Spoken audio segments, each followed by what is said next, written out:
Hello বন্ধুরা, তো আমি সানডে। তোমরা সবাই কেমন আছো? আশা করি তোমরা সবাই খুব ভালো আছো। তো বন্ধুরা, চলে আসলাম প্রায় 1 মাস পর মাঠে, সবুজ মাঠ দেখতে। তো দেখো কি ভালো যে লাগছে গরমের বিকালে মাঠ দেখতে, মাঠ ঘুরতে। তো তোমাদের সঙ্গে চলো শেয়ার করি। ওই যে আমার বর যাচ্ছে হেঁটে হেঁটে টুকটুক করে। দেখো বন্ধুরা, এটা হচ্ছে বাদাম গাছ। ওরা তো বাড়ি চলে গেছে। হ্যাঁ, চলে গেছে, ভাড়া দিনই হচ্ছে।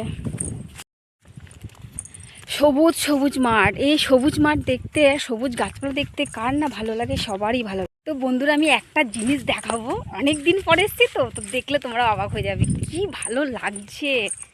শুধু দেখো, ঠিক আছে? স্টার্ট। দেখো বন্ধুরা, কি সুন্দর লাগছে মাঠটা, দেখেছো? 1 মাস পর প্রায় এসছি, আর দেখো বাগানটা পুরো বড় বড় হয়ে গিয়ে ফুল ভরে গেছে। কেমন লাগছে অবশ্যই কমেন্টে জানাবে, বাগানটা কেমন লাগছে।